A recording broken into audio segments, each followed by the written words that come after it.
Assalamualaikum Bu Yayu. Waalaikumsalam. Selamat Bu pagi Yanti. Bu. Selamat pagi. Apa kabarnya hari ini? Alhamdulillah. Pada kesempatan kali ini saya mengganggu waktu Ibu Nggak apa-apa.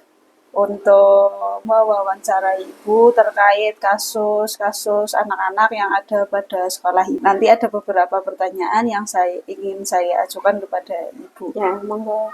Untuk pastinya Ibu itu sebagai kepala sekolah sering sekali menangani kasus-kasus yang ada di sekolah terkait dengan dilema etika maupun bujukan moral. Mungkin Ibu bisa ceritakan terkait pengalaman Ibu menangani kasus dilema etika atau bujukan moral tersebut. Kalau beberapa kasus yang pernah saya alami, ini berdasarkan pengalaman. Kalau dilema etika itu biasanya saya untuk mengidentifikasi itu termasuk dilema etika atau bujukan moral. Kalau dilema etika itu kan berarti benar versus benar ya. Kalau bujukan moral itu benar versus salah. Nah, ketika saya dihadapkan dalam sebuah kasus, akan saya lihat dulu indikator-indikator dari kasus itu, apakah kasus itu benar versus benar. Kalau benar versus benar berarti sudah termasuk ke dalam dilema etika. Tapi kalau benar lawan salah berarti itu bujukan moral. Nah, untuk mengetahuinya seperti itu, mengidentifikasikannya, karena banyak sekali kasus yang kadang yang terjadi di sekolahan itu beragam sekali. Jadi kita harus bisa mengidentifikasi terlebih dahulu itu termasuk di kategori yang mana. Baik Ibu, itu cara Ibu mengidentifikasi kasus tersebut. Kemudian selama ini itu bagaimana Ibu menjalankan pengambilan keputusan di sekolah Ibu, terutama kasus-kasus di mana ada dua kepentingan yang sama-sama benar atau sama-sama mengandung nilai kebajikan. Kalau kasus-kasus yang sama-sama mengandung nilai benar tadi berarti kan termasuk kasus dilema etika ya. Kalau dalam menangani kasus seperti itu, saya biasanya yang saya ambil keputusan pertamanya itu yang saya pilih, karena sama-sama dua-duanya benar ini, saya pilih itu yang saya prioritaskan pertama. Yang saya pilih yaitu yang mengutamakan kepentingan orang banyak dulu. Tapi ya itu nggak mutlak sih. Kadang kita juga harus memilih mungkin yang jiwa kemanusiaannya, sosialnya lebih tinggi itu. Keadilan. Iya, rasa keadilannya lebih tinggi itu yang kan adil tidak harus merata ya. Kadang kita harus benar-benar memperhatikan mana yang benar-benar rasa keadilan sosialnya itu lebih tinggi, dan tentunya itu benar-benar mempengaruhi untuk orang banyak. Itu yang saya pilih. Luar biasa sekali. Bisa dijelaskan langkah-langkah atau prosedur seperti apa yang bisa Ibu lakukan selama ini? Ya, kalau langkah-langkah atau prosedur yang biasa saya lakukan ya, saya itu meskipun sebagai seorang pemimpin, saya juga punya rekan di sini untuk mengidentifikasi sebuah kasus, menyelesaikannya. Saya tidak gegabah sendiri karena saya juga punya tim kerja, saya punya rekan di sekolah, ada Bapak Ibu guru, ada staf juga.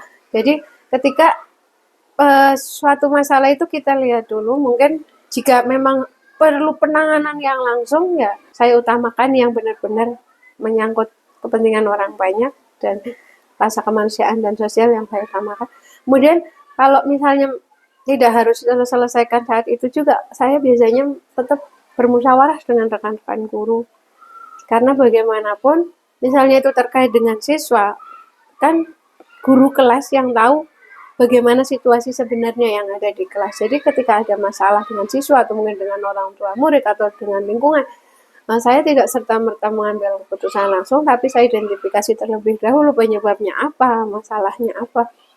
Barulah untuk nanti membuat suatu keputusan, kita melalui musyawarah bersama rekan-rekan. Baik, hal apa saja yang selama ini Ibu anggap efektif dalam pengambilan keputusan pada kasus dilema etika? Pada kasus dilema etika yang menurut saya efektif itu saya yang tadi saya utamakan kepentingan orang banyak dan tidak memaksakan kehendak saya. Saya mengutamakan musyawarah, rekan-rekan memberikan masukan atau mungkin saran itu, jika itu memang dapat dipertanggungjawabkan ya saya laksana. Kemudian apa saja yang selama ini merupakan tantangan Ibu sebagai kepala sekolah dalam pengambilan keputusan tersebut dalam kasus dilema etika? Ya, tantangannya ya kadang tantangan yang paling utama itu rasa tidak enak. Tantangan dari diri saya ya yang harus saya hadapi itu ya mungkin itu rasa tidak enakannya dulu. Saya harus benar-benar punya apa ya power, setidaknya kalau itu memang benar ya saya harus berani, saya harus mengesampingkan rasa tadi, rasa tidak enak. Mungkin itu tantangan dari pribadi saya seperti itu. Baik, Ibu. Ini pertanyaan terakhir, Bu. Apakah Ibu memiliki jadwal ketika menyelesaikan sebuah kasus dilema etika tersebut? Kalau jadwal khusus tergantung permasalahannya ya.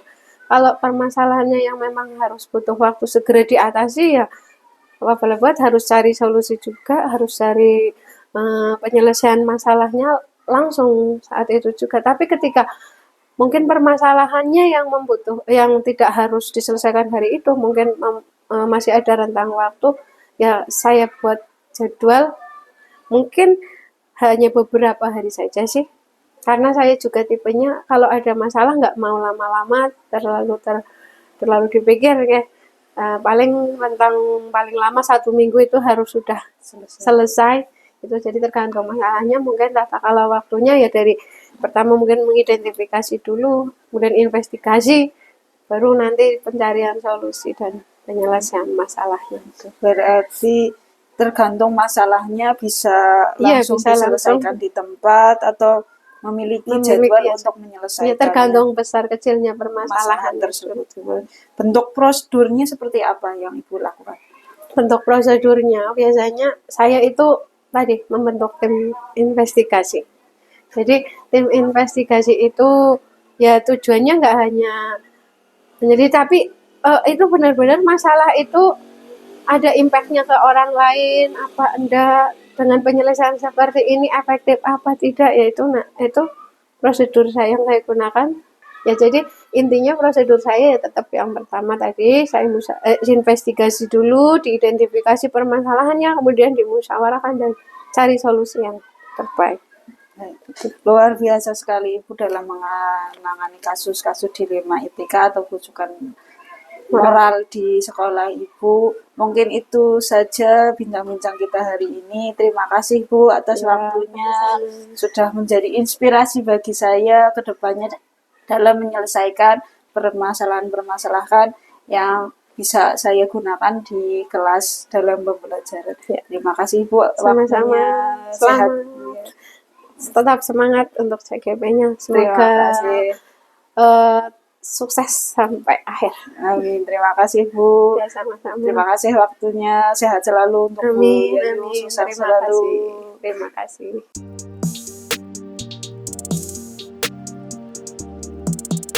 Assalamualaikum Bapak. Waalaikumsalam warahmatullahi wabarakatuh. Selamat siang. Siang. Mohon maaf mengganggu waktunya.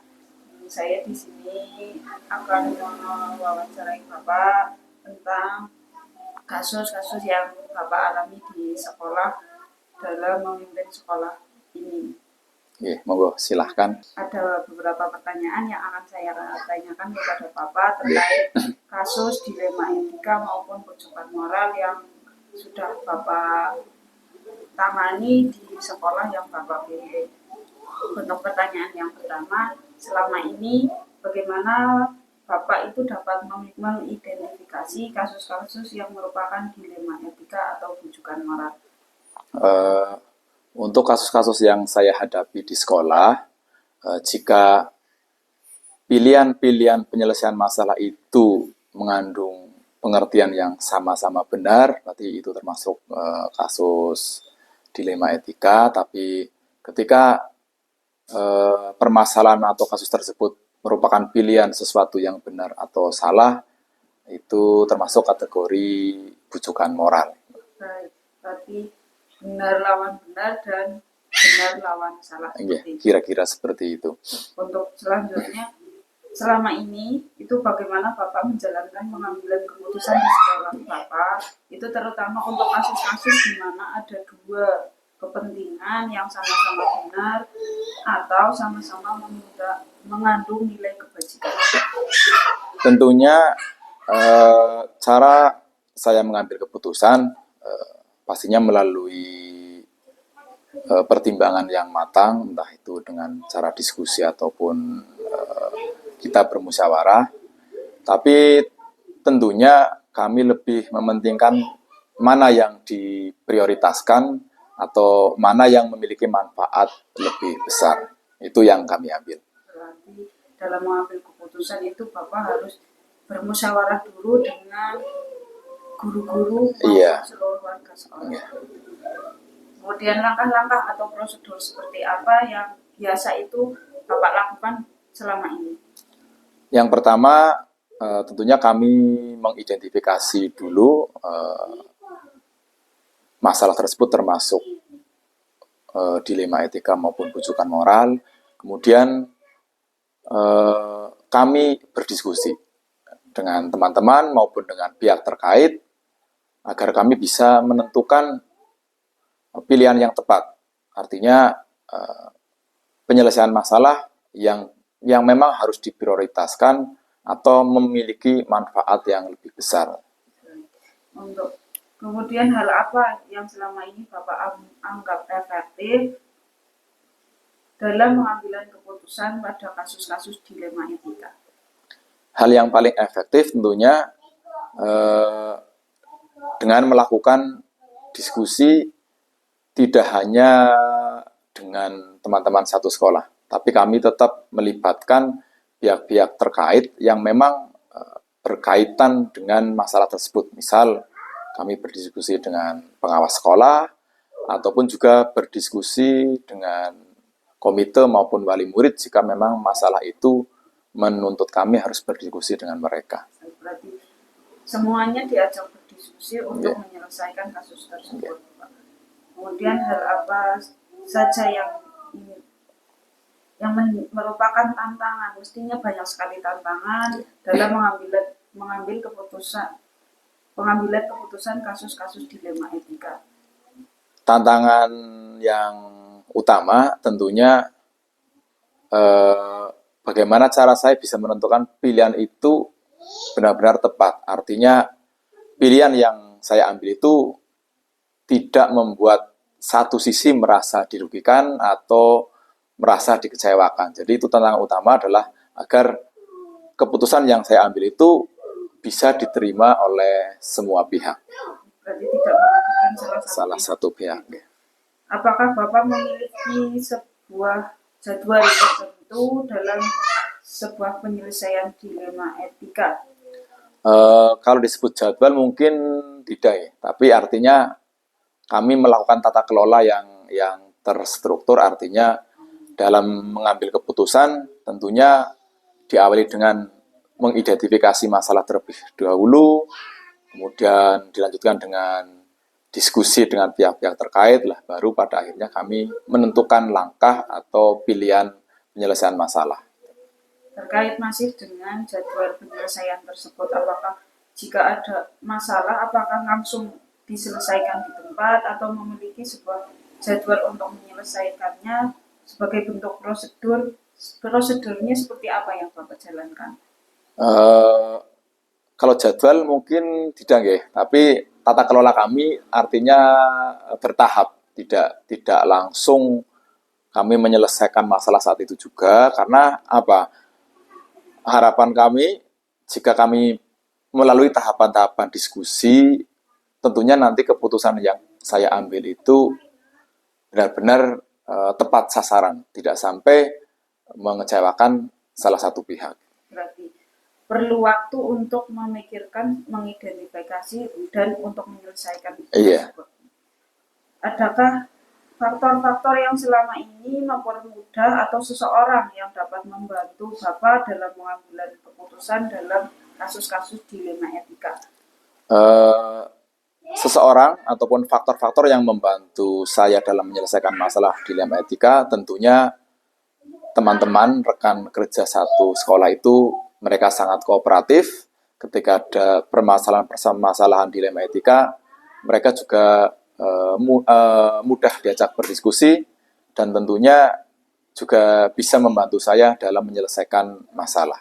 Berarti semua orang itu membantu, semua warga sekolah, termasuk guru-guru, bahkan wali murid seperti itu. Iya.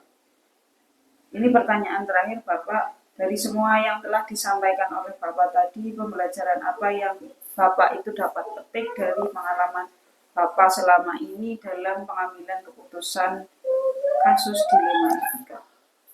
Pengalaman berharga yang utama adalah bahwasanya untuk menyelesaikan masalah yang kita anggap benar-benar, artinya semuanya benar, melalui kolaborasi atau diskusi dengan rekan kerja satu instansi, ternyata memudahkan saya dalam mengambil keputusan agar keputusan tersebut benar-benar tepat sasaran, bermanfaat, dan tidak merugikan pihak-pihak tertentu. Baik, tadi terkait kasus dilema etika, terkait penyelesaiannya, kita harus berkolaborasi dengan seluruh pihak yang terkait dengan kasus tersebut. Terima kasih waktunya, sudah meluangkan waktu untuk saya mewawancarai Bapak terkait kasus dilema etika.